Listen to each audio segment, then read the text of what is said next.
In this session, first we are going to discuss about the heat of reaction and how to calculate the heat of reaction at any given temperature. See, if I have a reaction AA plus BB, this is a symbolic representation of a reaction where A, B, C, D are the species involved in that reaction, where small a, B, C and D, they are the respective stoichiometric coefficient. So, heat of reaction or in general delta H, we can write CHC plus DHD minus BHB AAG, right. So, you see, the thing is, we can have any possible temperature. So, if I have to, and accordingly HC, HD, HB and HA, these are going to change, right. So, and additionally the state may be different, the pressure may change, the physical state may change, because this may be an ideal gas, this may be a gas, this may be a liquid. So, which is very common in a reacting system. Now, in relation to it, we must define something called standard state, right, and evaluate the enthalpy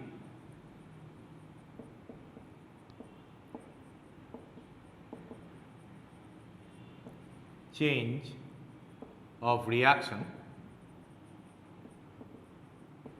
at this standard state, right. So, respectively we write it as delta H naught. This represents the standard state symbol. So, superscript 0. Now, what is a standard state? You see, standard state at a given temperature is a specified condition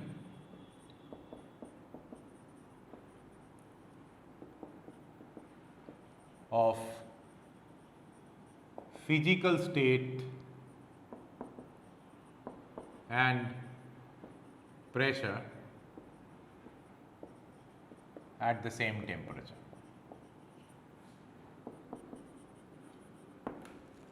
Like for liquid and solid, it is pure liquid and solid at P naught equal to 1 bar. For gases, pure gas in ideal gas state at 1 bar, right. So, the standard state properties, this is pure species property at the same temperature, that standard state property at a given temperature, at a specific temperature, is a pure species property at the same temperature, specified pressure which is 1 bar and specific physical state, right. So, that is the standard state property. So, you see, the standard heat of reaction delta H naught, this may be, here the temperature can be changed. So, we can write it as CHC naught plus DHD naught BHB naught minus AHA naught. what is to be noted and what you can understand from this representation is that standard state enthalpy change of the reaction, or basically the standard state heat of reaction at standard state, is exclusively dependent on stoichiometry. Like, I am giving you an example. If I represent an equation half of N2 plus 3 by 2 H2 giving NH3, here the standard heat of reaction is minus 46110 joule, whereas if I write it N2 plus 3H2 giving 2 NH3, delta H naught will be 92,220 joule. So, this is to be multiplied by 2, right.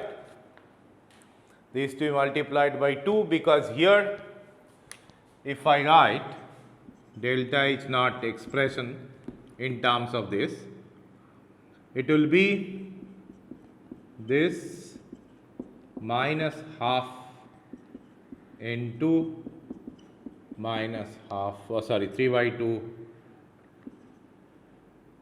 H2, right. So, for the first case, and in the second case it is 2 minus N2 minus 3 H2.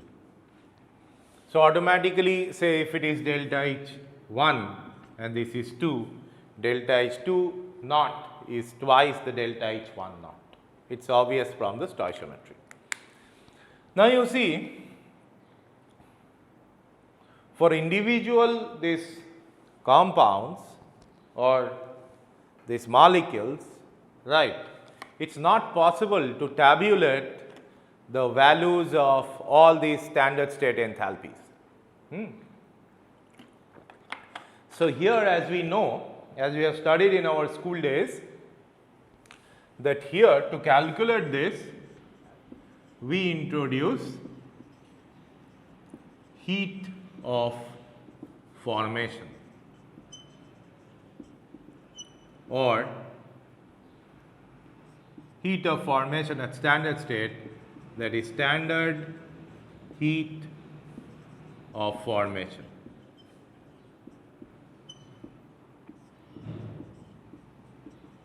Now, what is heat of formation or standard heat of formation?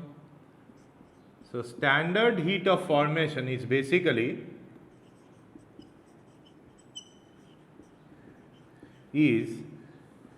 the standard heat of reaction associated to its formation reaction. Right. Now, formation reaction is sometimes, or it is what?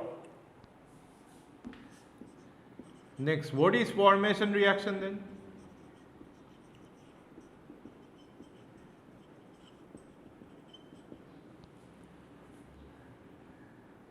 A reaction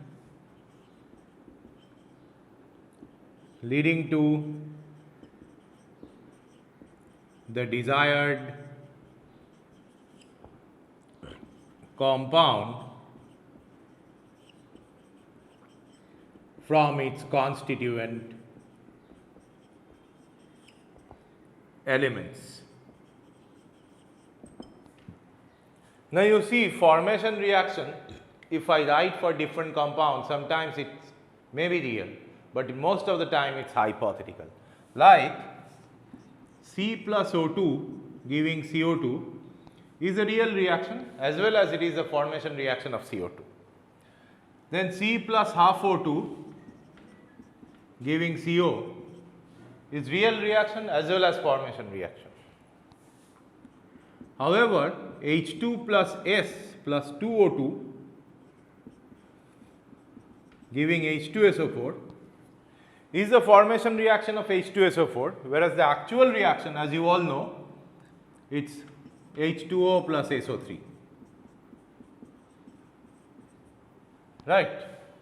But this is not the formation reaction, this is not formation reaction, this is formation reaction, which is hypothetical, okay? Now the thing is, this formation reaction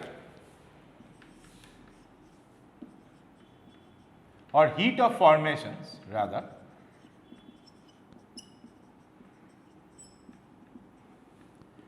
is generally evaluated at 298.15 Kelvin, right. So temperature has been fixed, that is we have the data of 298.15, right. Actually this standard heat of formation, it is written not in delta, here in this form. So if I know the heat of formation for different compounds, let us say a reaction is CO2 plus H2O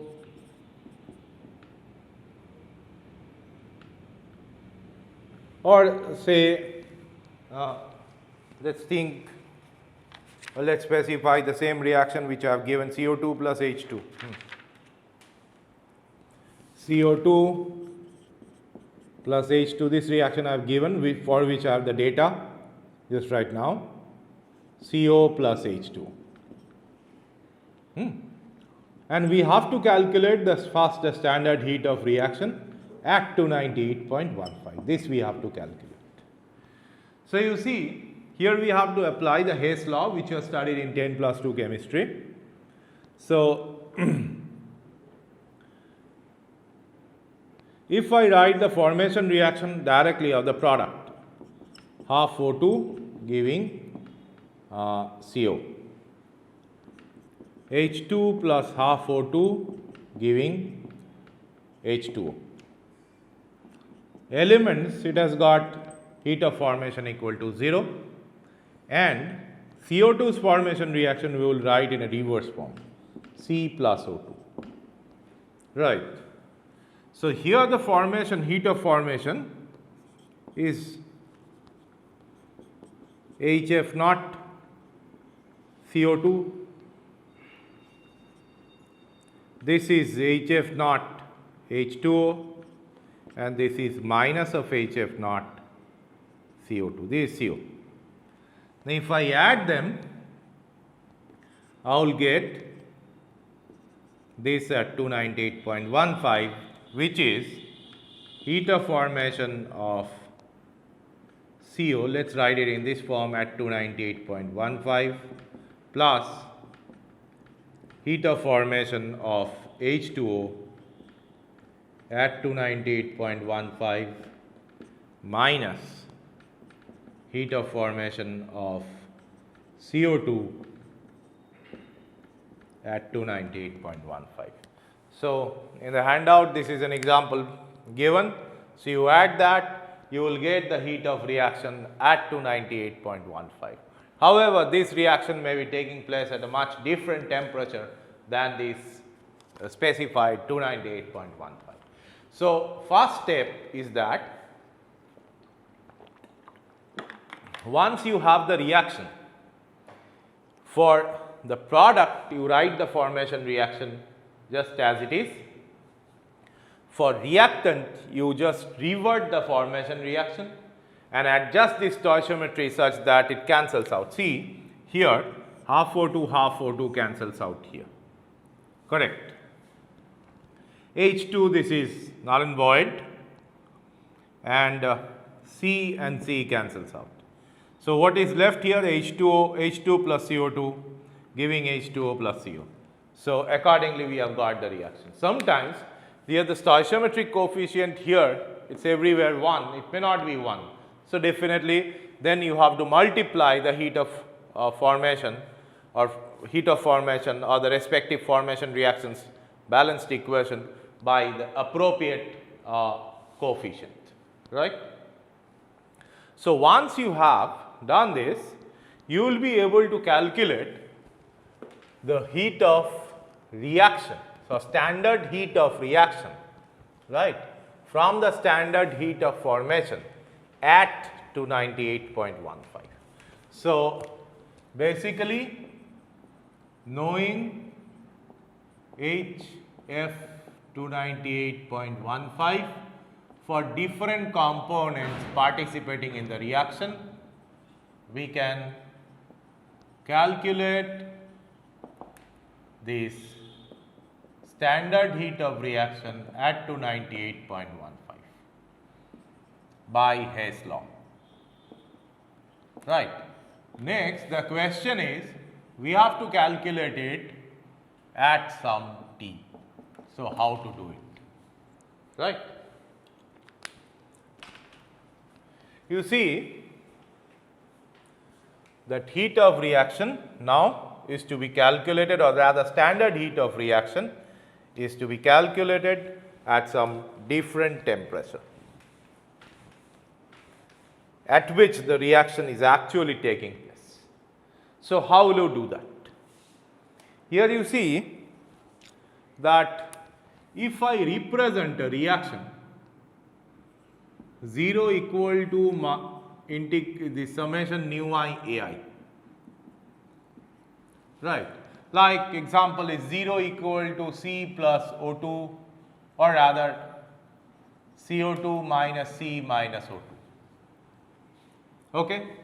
So, A1 is CO2, nu 1 is 1, A2 is C, nu 2 minus 1, A3 is O2, nu 3 is also minus 1.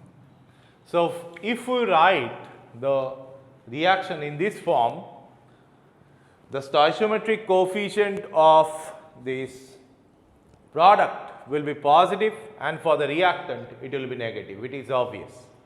So, delta H naught will be summation nu I H I naught. Right? Because if we just follow the definition, it will be exactly giving you the standard heat of reaction. Now, you see dHi naught equal to Cpi naught dt, considering ideal fluid, right. Why we are able to consider it as ideal fluid? Because the standard state for gases, it is an ideal gas, and for solid and liquid, right, solid and liquid, we can safely write this dH equal to Cp dt for engineering calculations. So, multiply both sides by nu I.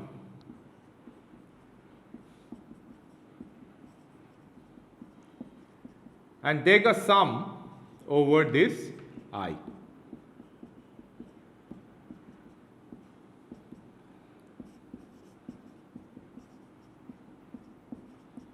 And here this is referred as del Cp naught dt, where definitely you can understand that del Cp naught equal to nu I Cpi naught, right. So, this gives you delta of d of delta H naught equal to del Cp naught dt.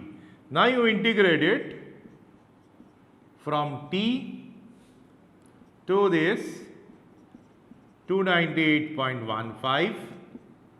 So, here it will be 298.15 to T del Cp naught dt. So, once we have calculated this and we have the data for the specific heat for individual components, we can calculate the standard heat of reaction at any given temperature, right. So, that is about the standard heat of reaction and its associated calculation we would like to discuss. We will elaborate this topic towards the end of this thermodynamics, where we are going to discuss this reaction equilibrium, right. So next, as I have mentioned, the last topic of this session, we are going to discuss these heat and work expressions for different standard processes like adiabatic, isothermal, isobaric, isochoric, and generalizing that we will go for polytropic processes. Right. Q, delta U and W expressions for different standard processes. So you see, first we will start with isochoric process.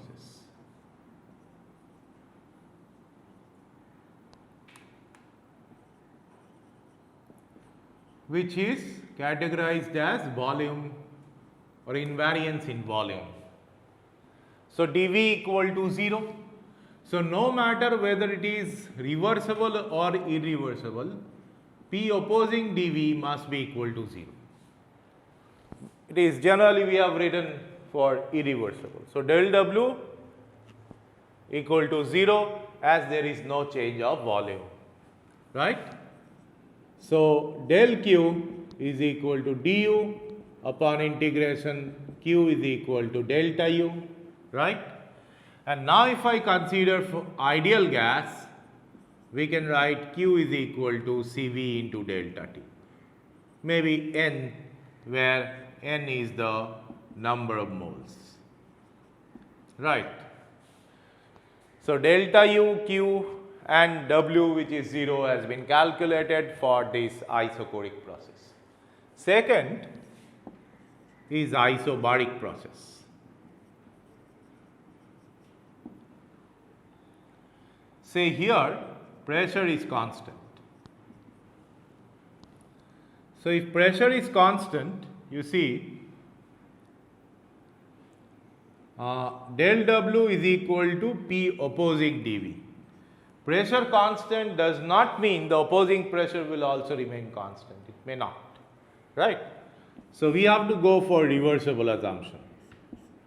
So if it is reversible, W or del W is equal to P dV, right, and integral will give you P into delta V, that is V2 minus V1, right, or V final minus V initial. So next you see that del Q is equal to du plus P dV. Here also we are considering reversibility, and that we can change to dH minus VdP.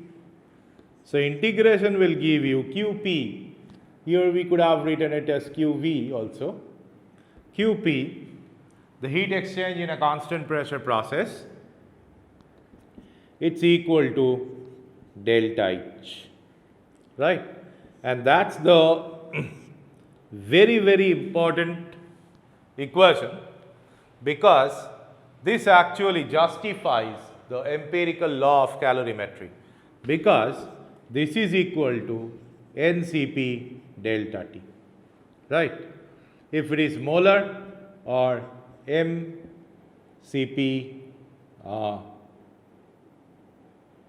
say Cp bar into delta T. This is Q equal to MCP bar delta T is the law of calorimetry.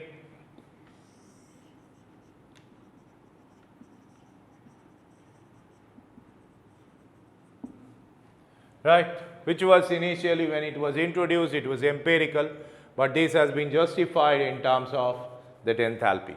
So what is the importance of enthalpy? This equation is similarly important as that of first law of thermodynamics. Why?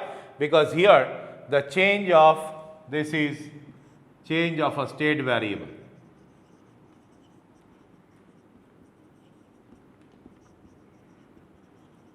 And this is basically a path variable. So it's relating here again the change of a state variable to a path variable for a constant pressure process. And most of the heat transfer processes, they are constant, they are actually, we carry over them under constant pressure or isobaric condition. So QP has been calculated, W has been calculated, so definitely delta U we can calculate upon subtracting these two. Okay? So that's all about the isobaric process. Next it is the isothermal.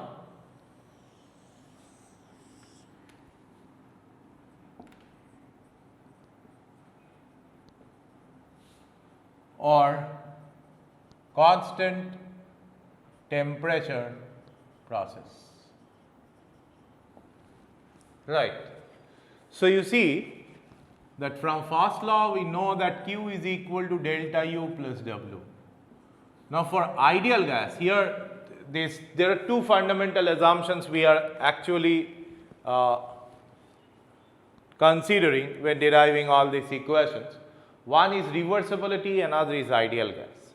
So it doesn't mean that everywhere they come in sequence. Here you see we haven't considered anything, but finally for ideal gas we have simplified the expression of delta U. Whereas for isobaric process we have started from the reversibility assumption. Next here we have considered ideal gas. From here to here we considered ideal gas, right. Whereas here for constant temperature process, if from the beginning for ideal gas we know that U is a function of temperature. So at constant temperature delta U is 0. So Q is equal to W, right. So you have started with ideal gas assumption. Now W, you see we can further simplify it considering del Q is equal to del W equal to PdV. Here we adopt reversibility, right. So initially there was no reversibility consideration and the outcome on the ideal gas consideration and outcome was Q equal to W. So note that if it is a non-ideal gas, we cannot say that Q is equal to W for an isothermal process, right. So everywhere there are restrictions to be applied and you have to be very careful. Don't jump into the conclusion that okay, it's an isothermal process, so Q equal to W. It's not, right. Only for ideal gas it will be the case. So next, if we assume reversibility, then it comes down to be PdV, right. And already we have considered this ideal gas assumption. So this is nRT divided by VdV. So integration will result that Q is equal to, our temperature is constant, ln of V2 by V1, right.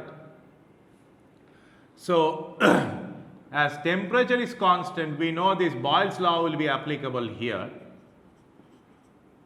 So we can equivalently change it to pressure ratio. So here this is an equation valid for reversible and ideal gas. This is only for ideal gas assumption, right. So that this again I am saying that about the final form of the equation we have to be very careful. Next, it's an adiabatic process where there is no heat interaction of the system with the surrounding.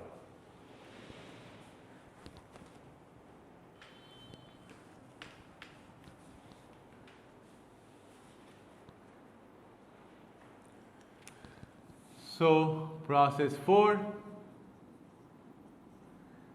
adiabatic process.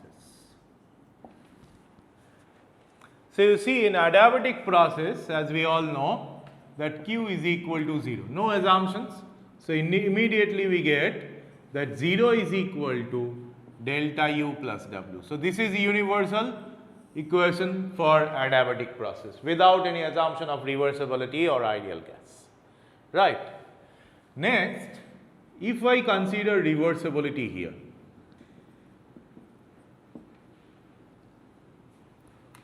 reversibility here.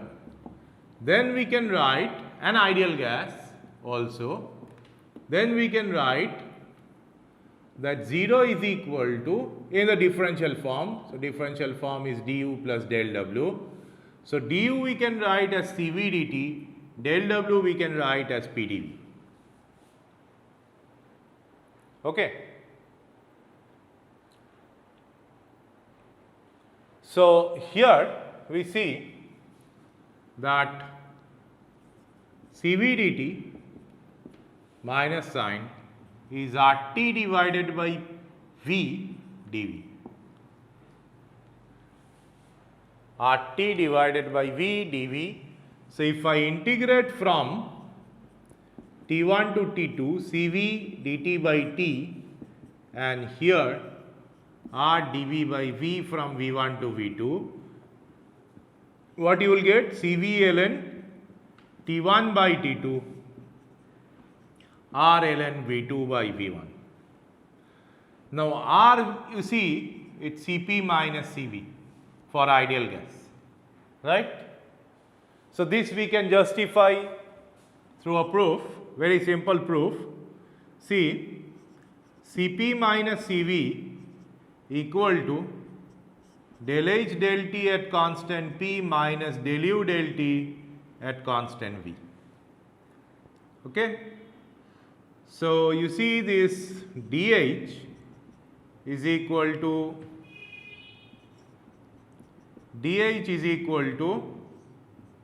Cp dt, and we can write it as del H or Cp Ig this. So del H del T at constant P minus del U del T at constant P, as U is a function of T only for ideal gas. Okay? So del del T of H minus U at constant P. So H minus U is basically PV, and that is RT for ideal gas. So it is R for 1 mole of ideal gas. So here you see that ln of T1 by T2 is equal to R, which is Cp minus Cv divided by Cv ln of V2 by V1, and the ratio of these two specific heat, we all know it's the gamma, right, where gamma is equal to Cp by Cv. And gamma, as you know, this gamma is equal to 1 plus 2 by F, where F is the degrees of freedom of that specific molecule. So for monoatomic gases, F equal to 3, because it can translate, it can rotate, it can vibrate, etc. So gamma is equal to 1.6, right, because 1 plus 2 divided by 3, so that is nearly all 1.66, rather something like that. So next, for diatomic gases, this degrees of freedom is 5, so 1 plus 2 by 5, so 1.4. Now for polyatomic gases, basically we can safely consider the gamma to be is equal to 1.3, right. So here you see this ln of T1 by T2 is equal to ln of V2 by V1 to the power gamma minus 1, and we get T1 into V1 to the power gamma minus 1 equal to T2 into V2 to the power gamma minus 1.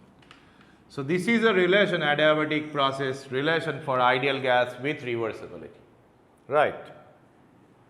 So this is valid for reversible adiabatic process with ideal gas, right. So you see for ideal gas now, this is T V to the power gamma minus 1 is constant. So T, if I replace as PV divided by R, into v to the power gamma minus 1 is constant. So, here from the conclusion is p v to the power gamma is constant, right. And additionally, if I eliminate this v, okay, from here, so t v to the power gamma minus 1 is constant. So, t into this RT divided by p to the power gamma minus 1 is constant. So, t to the power gamma into p to the power this, or divided by p to the power 1 minus gamma, gamma minus 1 is constant. So, which indicates that p2 divided by p1 to the power gamma minus 1 by gamma is equal to t2 by t1. It's a very, very important relation for reversible adiabatic process. So, reversible adiabatic process with ideal gas, right. So, all these three relations, t v to the power gamma minus 1, p v to the power gamma and t to the power gamma divided by p to the power gamma minus 1, they are all valid for reversible adiabatic process with ideal gas, right. Now, you see that we were intended, this is the constituent relation for the adiabatic process with reversibility and ideal gas as working material. So, however, we still have not calculated work. So, you see work is equal to minus of delta U general, right. If I consider only ideal gas, we can get N, or let us say it is 1 mole Cv into T1 minus T2. Only ideal gas, reversible or irreversible, both, that is valid, right. Now, you write this Cv, you see Cp minus Cv equal to R and Cp by Cv equal to gamma, right. So, Cv is equal to Cp divided by gamma. So, the Cp equal to gamma into Cv. So, gamma into Cv minus Cv equal to R. So, Cv equal to R divided by gamma minus 1. So, you can write R divided by gamma minus 1 into T1 minus T2.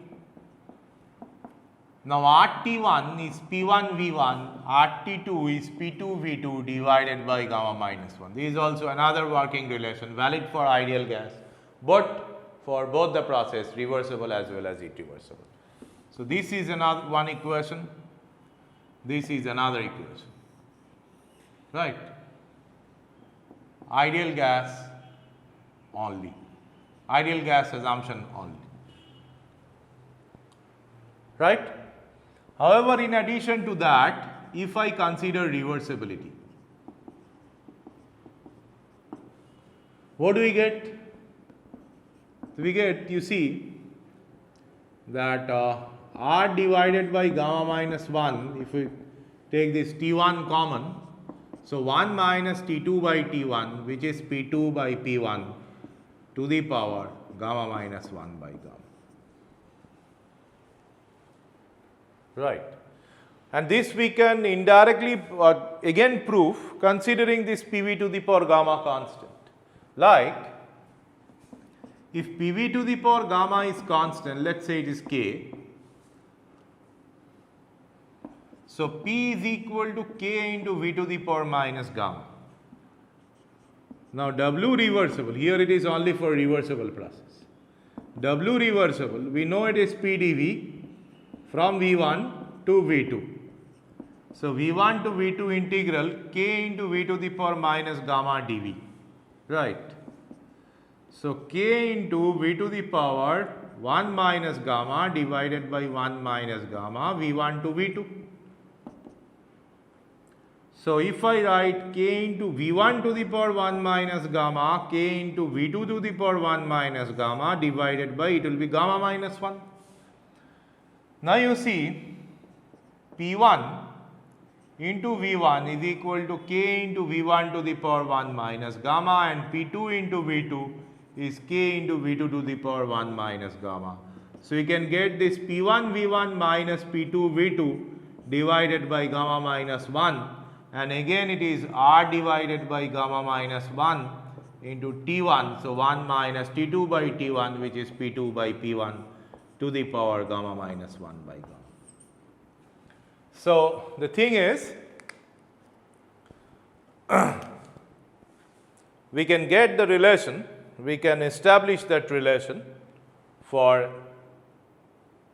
reversible process, reversible adiabatic process, right. So this is the reversible process expression with ideal gas. However, this equation and this equation are valid for irreversible as well as reversible with only ideal gas consideration. So next you see that many industrial process, they are neither adiabatic nor isothermal, neither they are isocodic nor isobaric. So there is a specific this PV relation which is being satisfied, right. So that's called, if we want to gauge it, we can go by incorporating an empiricity, and we can write that this is a polytropic process, right. It's a polytropic process.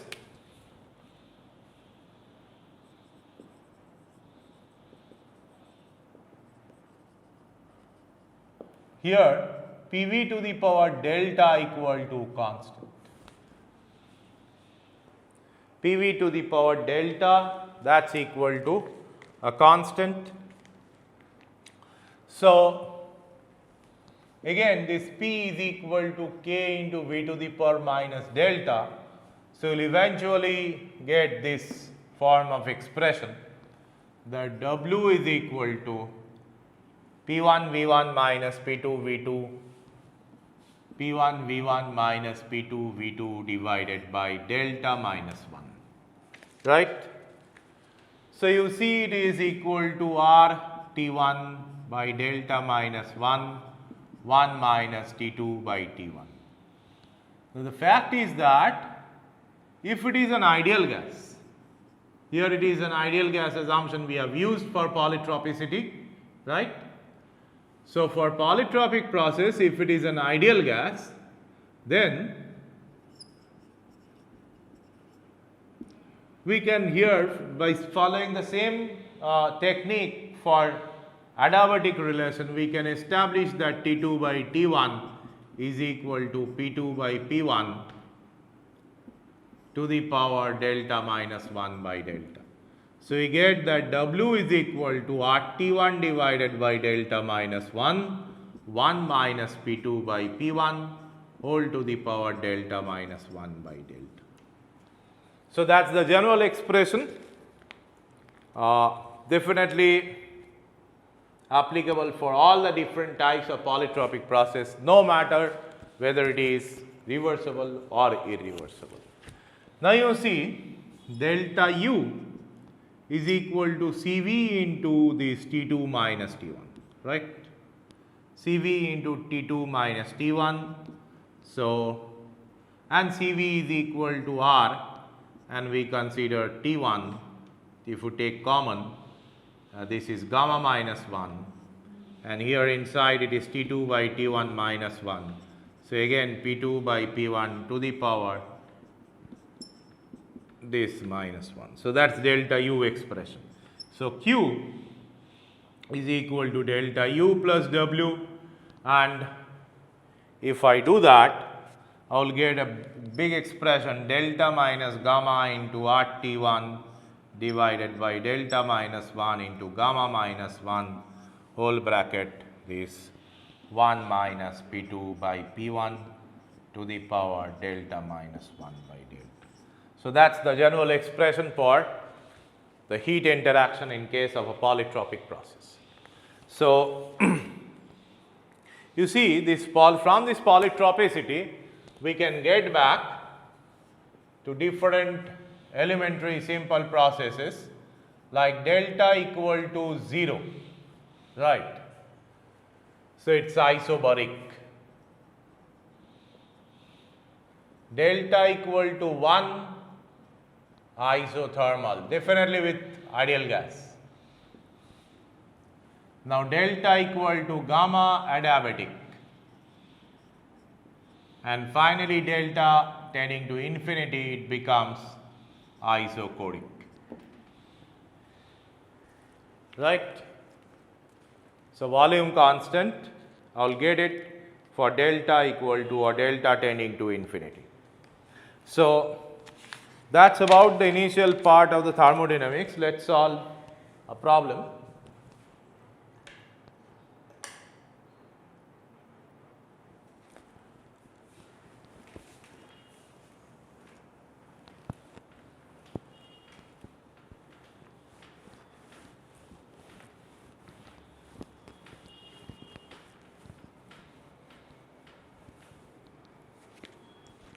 You see, the problem is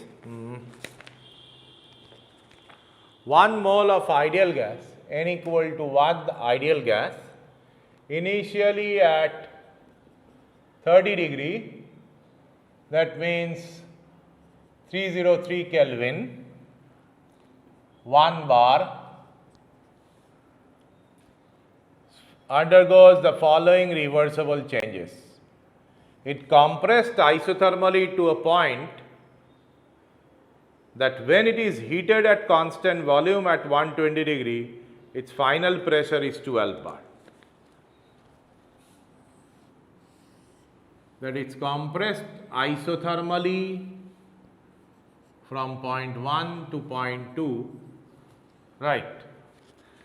Next, when it is heated at constant volume, let us do it here. When it is heated at constant volume here, its final pressure P3 is 12 bar. Heated to this 120 degree, that is 273 plus 120 Kelvin. And here its pressure is 1 bar, temperature is 303 Kelvin, right. Calculate Q, W, delta U and delta H for the process. Cp is given as 7 by 2R, Cv is given as 5 by 2R. So, you see, for this first process isothermal and following reversible changes as well, right.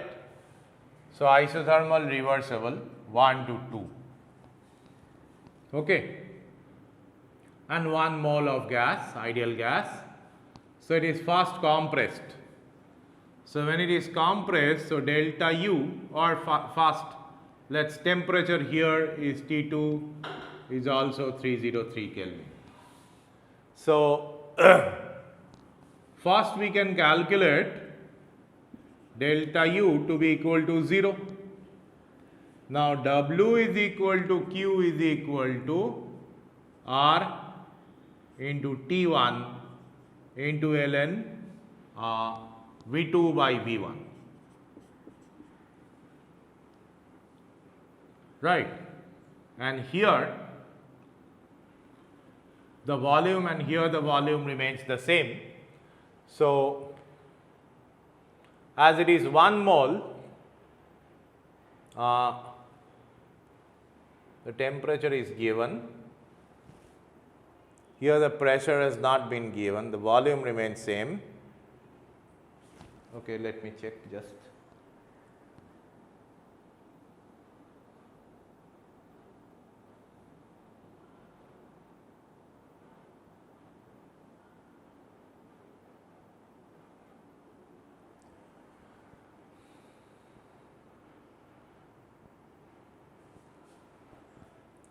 So when it is heated to constant volume, let's say here we cannot do it because we don't know this V2, right.